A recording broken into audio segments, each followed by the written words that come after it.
El 26 de enero de 2023, dos cuerpos aparecieron dentro de un vehículo sobre la carretera que conecta Temascaltepec con Lubianos, en el Estado de México.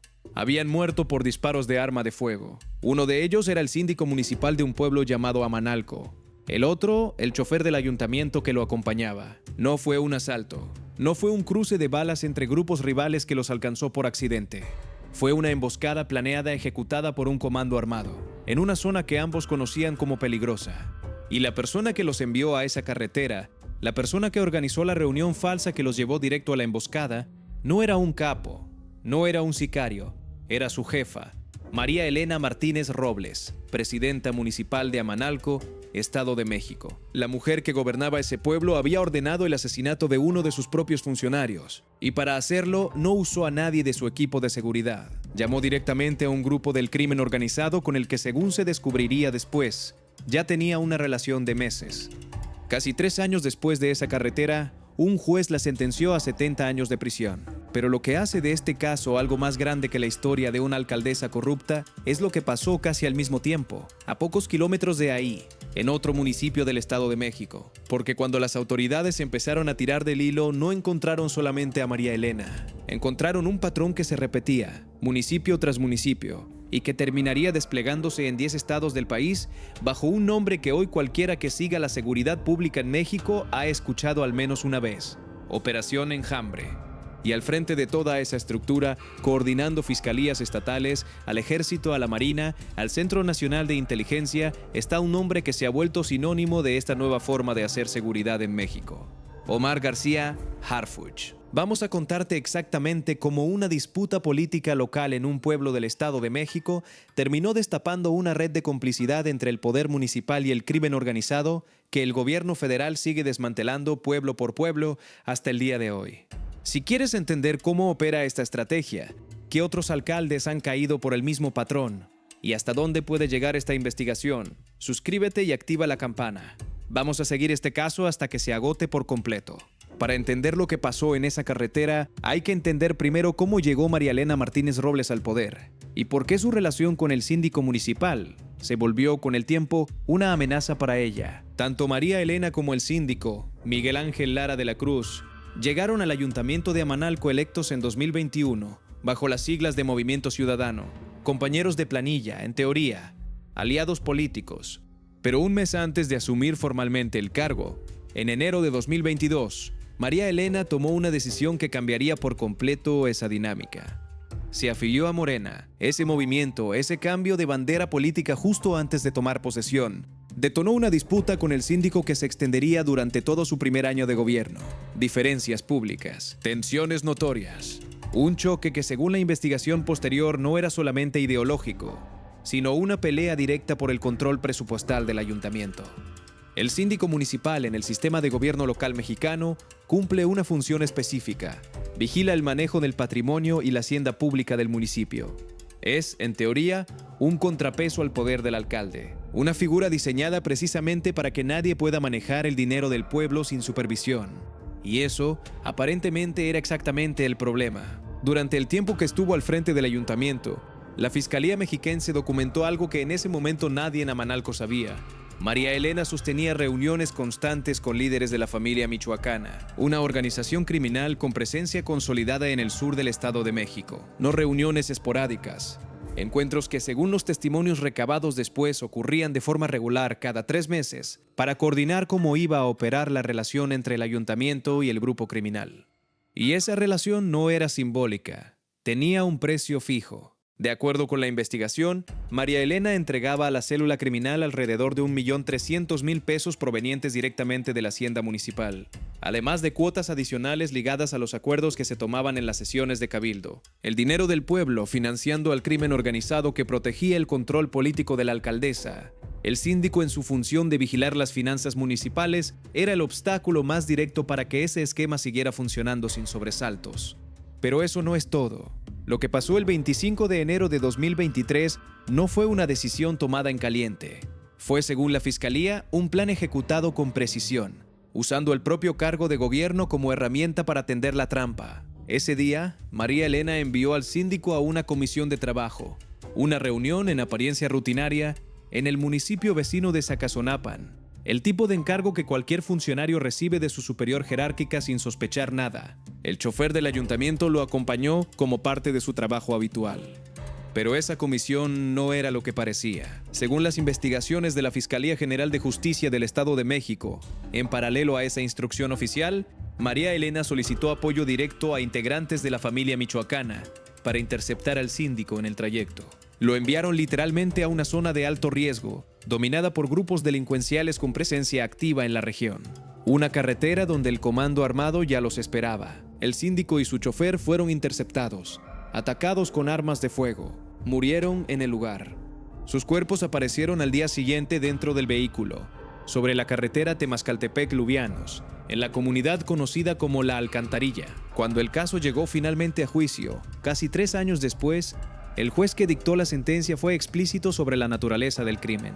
Determinó que el homicidio se había cometido con las agravantes de alevosía y ventaja, las dos circunstancias legales que un sistema judicial usa para describir exactamente este tipo de crimen. Uno donde la víctima no tuvo ninguna oportunidad real de defenderse, porque quien lo atacó actuó sobre seguro desde una posición de control total.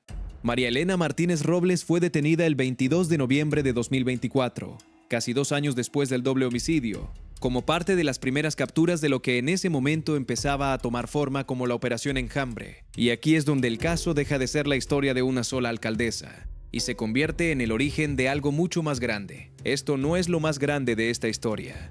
En unos minutos vas a descubrir cómo este caso, el de un pueblo de apenas unos miles de habitantes, terminó destapando una red que hoy opera en 10 estados del país. Si todavía no te has suscrito, este es el momento.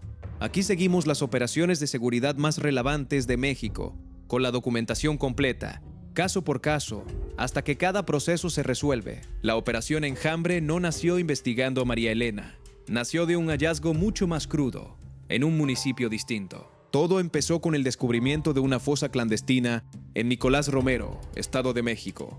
Una investigación que en su desarrollo reveló que policías municipales estaban directamente involucrados en lo que se encontró ahí. Eso abrió una línea de investigación mucho más amplia. Si la policía municipal de un pueblo estaba coludida con el crimen, ¿cuántos otros gobiernos locales en el resto del estado también lo estaban? Esa pregunta fue la que llevó a las autoridades a revisar uno por uno casos que hasta ese momento parecían no tener conexión entre sí. Y fue en ese proceso de revisión donde apareció con una claridad que sorprendió incluso a los propios investigadores el expediente de Amanalco, un doble homicidio de hacía casi 2 años, ordenado por la propia alcaldesa, que hasta entonces no había sido vinculado públicamente a una red más amplia. Se cumplimentaron el 22 de noviembre de 2024, y entre ellas estaba María Elena. Pero el operativo, lejos de cerrarse con esa detención, se fue extendiendo, y en ese proceso aparecieron 2 casos más, en el mismo estado, que terminarían de definir el patrón que la Operación Enjambre estaba destapando. En el municipio de Santo Tomás de los Plátanos, la situación tomó un giro casi cinematográfico. María del Rosario, alcaldesa saliente, fue señalada de extorsión y de tener vínculos con la familia michoacana, la misma organización vinculada al caso de Amanalco. Se le acusó de haber obligado a un síndico a firmar varios documentos bajo presión. Pero el episodio más extraordinario involucró a su esposo, Pedro Luis, conocido como Huicho, quien había resultado electo alcalde para el periodo siguiente. El 17 de diciembre de 2024, el día exacto de su toma de protesta como nuevo presidente municipal, elementos de la Policía de Investigación intentaron cumplir una orden de aprehensión en su contra, en plena ceremonia. No lo lograron. Un grupo de personas presentes interrumpió el operativo, agredió a los agentes, los despojó de sus pertenencias y causó daños a los vehículos oficiales. En medio de ese caos, Huicho logró escapar. Se mantuvo prófugo durante meses, hasta que finalmente fue detenido en febrero de 2025, en Valle de Bravo. Está señalado por extorsión y por ordenar el secuestro del suegro de una de las candidatas que compitió contra él en las elecciones municipales de 2024. Es decir, en un solo municipio del Estado de México, marido y mujer ocuparon consecutivamente la alcaldía, y ambos terminaron señalados por crímenes que involucraban directamente al crimen organizado. Con estos 3 casos, María Elena en Amanalco y la pareja de Santo Tomás de los Plátanos, las autoridades del Estado de México lograron en su primera fase condenas contra 20 servidores públicos, que sumadas alcanzan 1,146 años de prisión.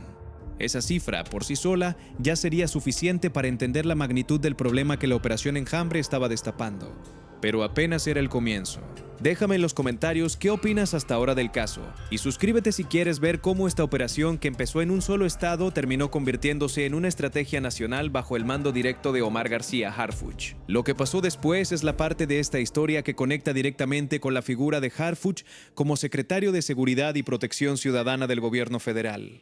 Lo que había comenzado como una operación estatal liderada por la Fiscalía General de Justicia del Estado de México se transformó en una estrategia federal coordinada. El gobierno de la presidenta Claudia Sheinbaum, a través de Harfuch, decidió replicar el modelo de enjambre en otras entidades del país, bajo el nombre formal de Estrategia Nacional contra la Extorsión. El 5 de febrero de 2026, esa expansión dio uno de sus golpes más visibles hasta ahora, en un operativo simultáneo, coordinado entre la Secretaría de la Defensa Nacional, la Secretaría de Marina, la Fiscalía General de la República, la propia Secretaría de Seguridad y Protección Ciudadana y el Centro Nacional de Inteligencia. Las autoridades detuvieron, el mismo día, a 4 presidentes municipales en 2 estados distintos, 3 de ellos en el Estado de México, continuando la expansión de enjambre en el territorio donde había nacido. El cuarto en un estado completamente distinto, Jalisco. Se trataba de Diego Rivera Navarro, presidente municipal de un pueblo con un nombre que cualquier persona en el mundo reconoce,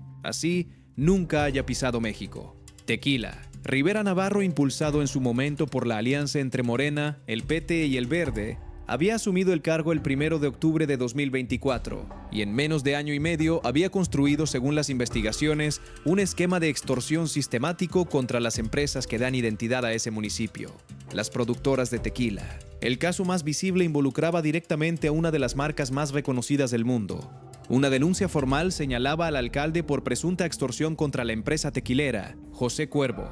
Pero el método que usó para presionar a los empresarios locales no fue sutil. En diciembre de 2025, la Fiscalía documentó que hasta 10 patrullas de la Policía Municipal de Tequila fueron utilizadas para bloquear físicamente las entradas de una empresa tequilera. La policía del pueblo, convertida en herramienta de presión económica contra los negocios de los que ese mismo pueblo dependía para sobrevivir.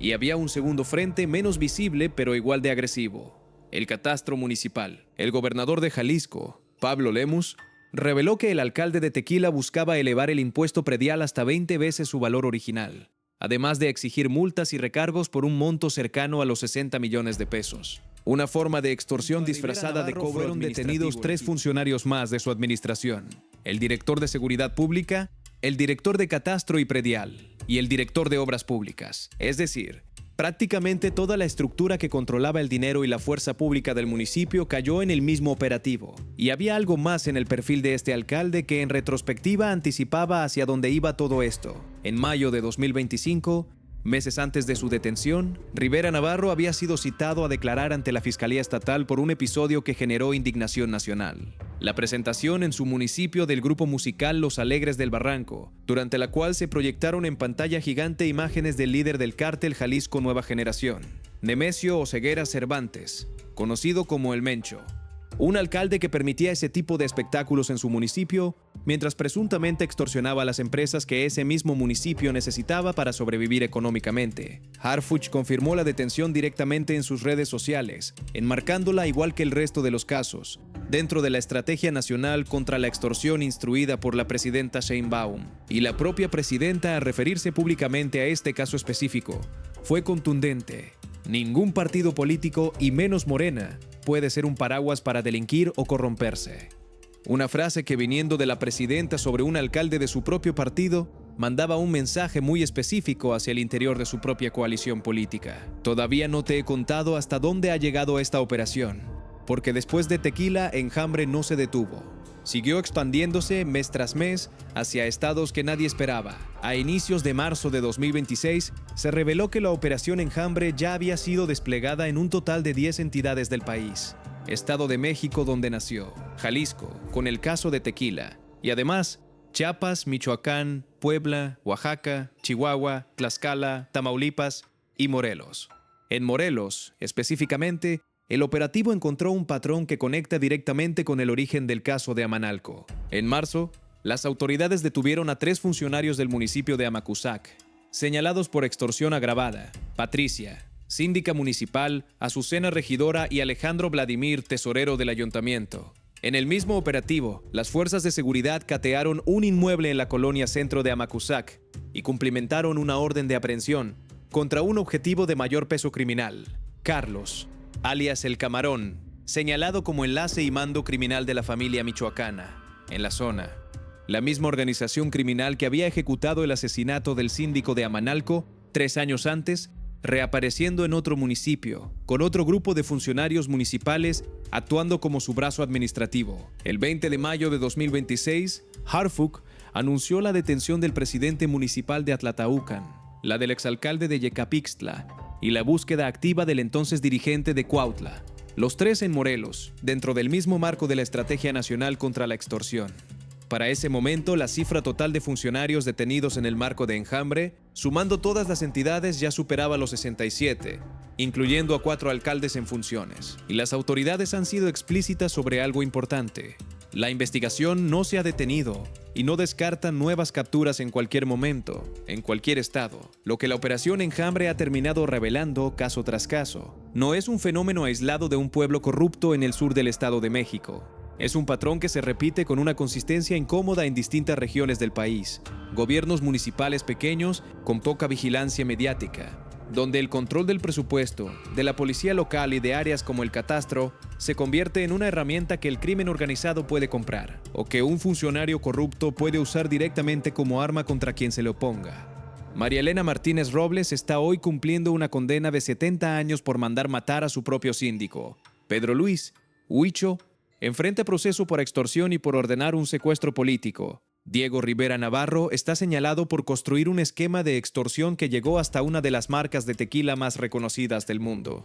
Y en Morelos, la investigación sigue activa, persiguiendo a un mando criminal que conecta otra vez con la misma organización que empezó todo esto en una carretera del sur mexiquense, en enero de 2023. El hilo que conecta todos estos casos de un extremo a otro del país es el mismo: el descubrimiento de que el poder municipal, ese nivel de gobierno que parece demasiado pequeño para que el crimen organizado se moleste en infiltrarlo, es exactamente el nivel donde resulta más fácil hacerlo. Pocos reflectores, presupuestos manejables y una policía local que, bien controlada, puede convertirse en el brazo armado de quien gobierna. En lugar de la protección de quien vive ahí, Harfuch ha repetido en cada anuncio de detención la misma frase institucional: estas acciones forman parte de la Estrategia Nacional contra la Extorsión y el combate a la corrupción instruida por la presidenta Claudia Sheinbaum. Una frase que se ha vuelto casi una firma, repetida en Tequila, en Atlatlaucan, en Yecapixtla, en cada nuevo municipio donde la operación llega. Pero detrás de esa frase repetida hay algo que el caso de Amanalco deja más claro que cualquier comunicado oficial. Cada vez que esa frase se pronuncia, hay un funcionario que decidió, en algún momento, que el control de su municipio valía más que la vida de las personas que se le oponían. Y hay también una estructura judicial que, aunque tarde casi 3 años en el caso de María Elena, terminó llegando hasta el final. La Operación Enjambre sigue activa. Las autoridades ya han confirmado que no descartan nuevas detenciones. Y si el patrón de los últimos 2 años se mantiene, es prácticamente seguro que no será la última vez que escuchemos en alguna mañanera el nombre de un alcalde más en algún municipio del que la mayoría del país nunca había oído hablar, hasta el día en que cayó. Antes de que te vayas, una pregunta. ¿Crees que el problema real de la seguridad en México está más en el crimen organizado que opera desde afuera o en los funcionarios locales que le abren la puerta desde adentro, como pasó en Amanalco y en Tequila? Déjame tu opinión en los comentarios. Y si quieres que sigamos cubriendo cada nueva detención de la Operación Enjambre con el mismo nivel de detalle que le dimos a este caso, suscríbete y activa la campana. Esta operación sigue abierta y todavía quedan piezas por caer. Este no es el final de la historia, es apenas el patrón que empieza a repetirse.